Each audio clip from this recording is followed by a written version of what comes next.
Hi folks, how you doing? It's James, JT at the movies, and I'm back for episode 18 of Debriefing 007. I really can't believe that I'm on the home stretch with this, but I'm really looking forward to today's episode and talking to you about one of my personal favourites in the Bond franchise, 1997's Tomorrow Never Dies.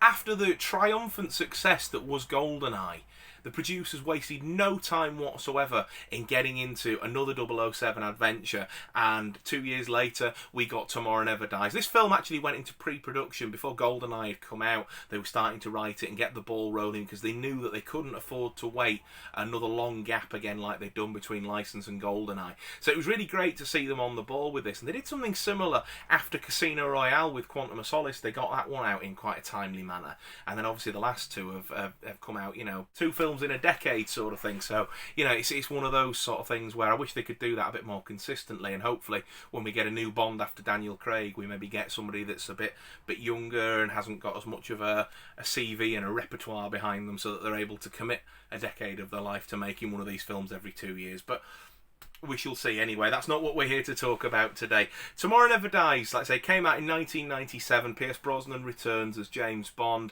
You've got Jonathan Pryce as Elliot Carver, the film's lead villain, and he's a bit of an interesting villain because he's not sort of a villain that Bond can battle with sort of brawn sort of thing, but he's very much an intellectual villain, and he's sort of definitely inspired by media moguls of the late 90s, your Bransons, your Murdochs, those sort of characters.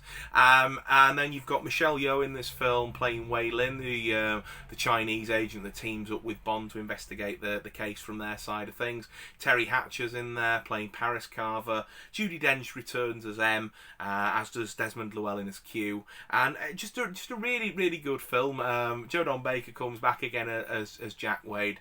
This film is not one that generally tends to rank very high on Bond rankings from fans. It's often one that comes out sort of middle of the road, if not towards the bottom end of the scale, and I've never understood why.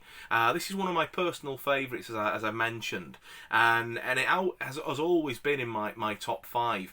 It is definitely a sort of a run-of-the-mill Bond in the sense of, again, it doesn't do anything too adventurous in terms of where the plot goes. Like, they take a few few creative liberties with, like I say, making the villain more brains than brawn sort of thing. Although I suppose really they've done that before with the likes of Blofeld and Stromberg and people like that, haven't they? So it's not necessarily that new to the series, but it does feel sort of a little bit fresh, the whole sort of media baron, rather than sort of a head of a crime syndicate or something like that.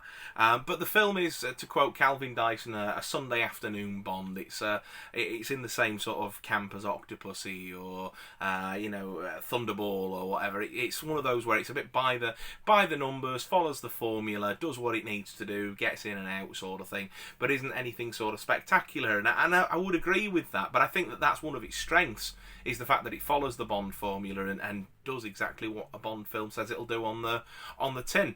I think Pierce Brosnan is really relaxed into playing James Bond in this one. He seems to have found his feet from GoldenEye. Not that he wasn't superb in GoldenEye, but he seems a bit more relaxed in role and a bit more confident, and the jokes feel like they land a bit better, and the dialogue and the script seems to be more written for, in line with Brosnan's delivery, rather than, you could tell, like I said, that earlier drafts of GoldenEye were written with Dalton in mind, and there's definitely some hangovers there of the Dalton era, much as there was with the Roger Moore stuff when Dalton took over, and when Moore took over from Connery in Diamonds, you could certainly tell that they were sort of like not quite sure how to write for the new guy yet, sort of thing. But with this one, they've definitely got into the into the swing of things. The basic plot of this film is that Elliot Carver, who is a media mogul and owns the newspaper Tomorrow, which is where the film gets its title from, is trying to instigate World War III between Britain and China basically for ratings for his new satellite news company. And he has a stealth boat which is manned by his henchman, Mr. Stamper. They send that out into the South China Seas and make through use of some stolen technology, which is seen in the pre-title sequence, which is a great little sequence I'll talk about in a moment. But through use of some stolen GPS technology, they managed to send a British ship off course, making it think that it's in international waters when it's actually in Chinese waters, which then means that the Chinese start trying to engage them. Of course, the Chinese don't sink the ship, but Elliot Carver's stealth boat does, making the British think that the Chinese have attacked, and so on and so forth. And it gets the tensions rising between the East and the West. And like I say, Elliot Carver's doing all this for headlines. So of course MI6 get wind of everything that's going on, and the Navy basically want to take over the operation and are saying that within 48 hours they will be launching war against China. M, of course, not believing that the story rings quite true, is given that 48 hours to send Bond in to investigate. The pre-title sequence is really great. I just want to sort of mention that before I dive further into the plot of the film. Bond is at an arms bazaar, and he's trying to basically stop the sale of nuclear missiles to terrorists, and it's just a really sort of tense scene that ends with a really comedic moment where Bond has managed to escape with the missiles in tow, and there's an admiral played by Jeffrey Palmer, who's obviously a co-star of Judi Dench's in the TV show that she was in alongside when she was in James Bond. As time goes by, I think I've got that title wrong, and if I have, I'll put a correction on screen somewhere. But anyway, she'd starred in a sitcom with him for many years, and so seeing him in that role together and then playing off each other was quite a sort of a nice tongue-in-cheek reference. And it ends with the whole "where would the Admiral like his bombs delivered" punchline. I just really enjoy that pre-title sequence. So as I mentioned, to dive back into the plot of the film, Bond's sent to investigate and has 48 hours to do so. He initially goes out to Germany to go posing as a banker to witness the launch of Carver's new satellite news network, and he's having this whole grand event, and goes in, and in only a way that James Bond can, he goes in and makes himself completely known, sort of more or less blowing his cover. The guy might as well walk around with a sticker on his forehead saying, "I'm a secret agent," because tact just doesn't seem to be his forte, really, and that's for any of the Bonds, isn't it? But I suppose that's the fantastical nature of the adventures that they go on. But anyway, within 10 minutes of him being there, he's already chatting up Elliot Carver's wife, played by Terry Hatcher. Now, this role was actually originally written for a previous Bond girl to return, and I can't remember which one they were thinking, but if memory serves me right, I think that they were planning on having Mariam Darbo come back playing Kara, and I think she would have fit the role really quite well after sort of being with Bond and sort of looking up to Bond and her being quite a sort of a submissive sort of character, at least in the sense of that story that we saw. I could sort of maybe see that working, but anyway, there were scheduling conflicts, or the idea was scrapped, and I've heard various different accounts of why it didn't make the final sort of cut of the film, and they decided that they'd create an entirely new character and cast Terry Hatcher in the role. And given the character's fate, I'm actually kind of glad that they didn't bring back a leading lady, because I think it would have been sad to see them there only to have them killed in the next scene.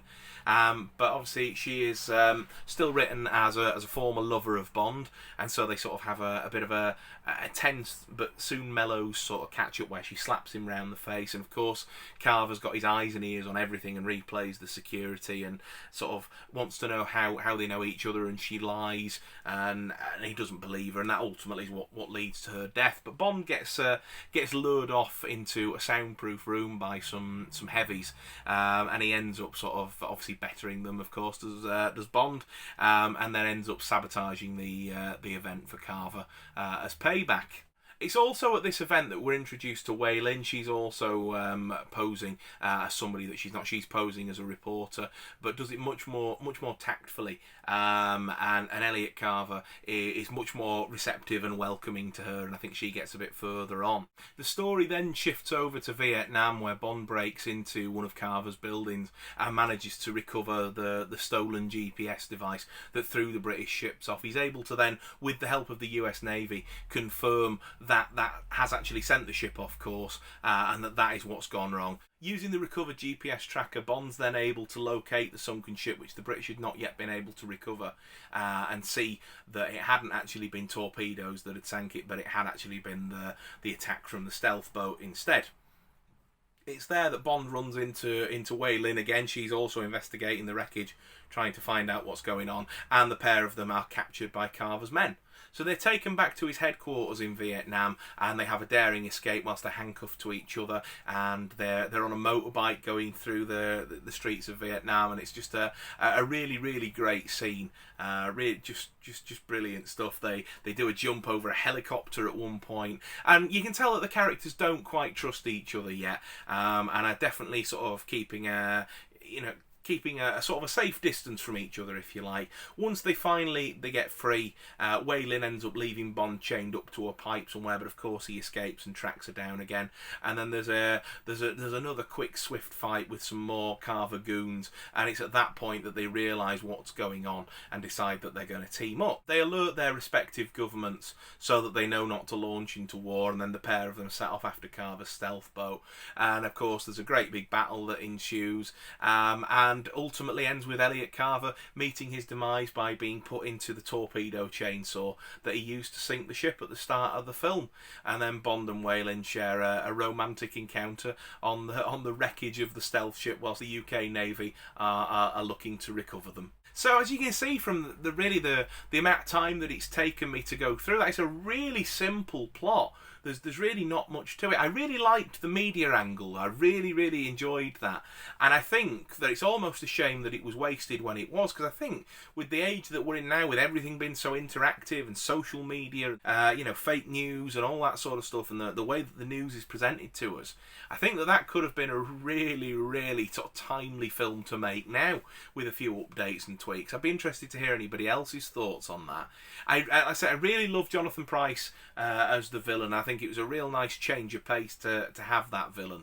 I wasn't too keen on some of the henchmen. Like Ricky Jay was pointless in it. He's obviously a magician, and he's sort of like a tech whiz in this sort of thing, and he doesn't really do anything for me in this sort of thing. It's like, it was almost like a walk-on, like a cameo more than anything else sort of thing. He didn't really add any value to it.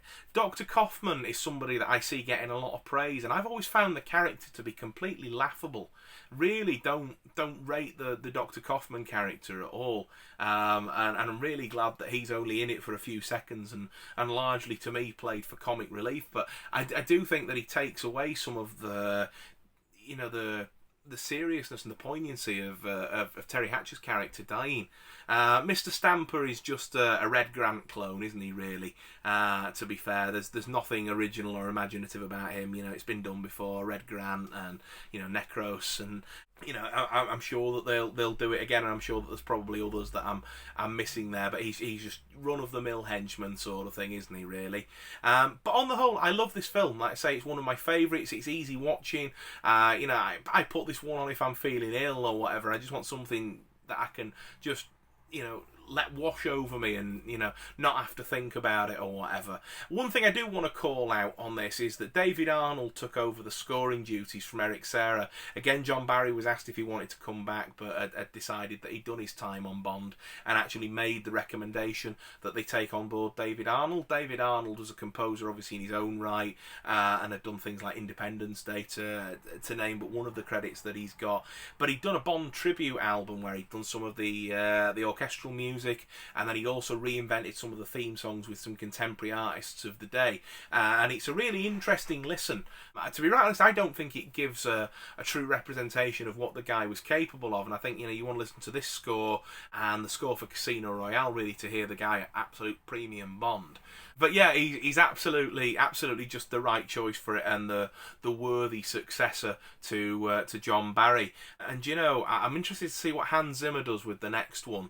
But bless him, Thomas Newman was not the guy for Bond, and I felt that his scores were really derivative of other films and sort of felt just really sort of bland, to be right honest. So yeah, anyway, that's a whole other aside. But David Arnold does a fantastic job with this one, and it's really nice to hear like the full orchestrations of the Bond themes when Bond's doing something great, and like traditional gun barrel music again and things like that. Film's directed by Roger Spottiswoode, and again it's produced by Michael Wilson and Barbara Broccoli. It's dedicated in the memory of Albert Broccoli, because he actually passed away not long after GoldenEye was released. I believe in 1996 when he passed away, and so this film is lovingly dedicated in his memory. And I think what a great film to dedicate to his memory. It's a really good Bond film, is this. This film wasn't as big of a commercial success as they were hoping, but it did get released going head-to-head with Titanic, which was obviously an absolute runaway smash hit, and I believe is one of the highest-grossing films of all time. It's definitely in the top 5 anyway, and I think for a period of time was the highest-grossing film of all time. So, you know, it really never stood a chance, but again, the critics loved Brosnan and had a great time with this adventure, and he would return, of course, in The World Is Not Enough. This film, for me, like I say, is one that I've always enjoyed, and it's one that I come back to fairly regularly. And I think that I would give it an 8 out of 10. So there we are, folks. That has been my thoughts, my review, my ramblings, if you will, on the 1997 James Bond film, Tomorrow Never Dies. Let me know down below in the comments, what were your thoughts on this film? Did you enjoy it? Did you dislike it? Whereabouts on the scale are you with your rankings and reviews for it? I'd love to know and have a natter with you about it. And please do think about liking the video, and if you haven't subscribed to my channel already, please think about doing that as well. I'd love to have you around for longer, and of course it helps the channel to grow as well. Above all else, folks, thank you so much for watching as always, and please continue to take care of yourselves. I look forward to seeing you again next time in this series when we talk about The World Is Not Enough.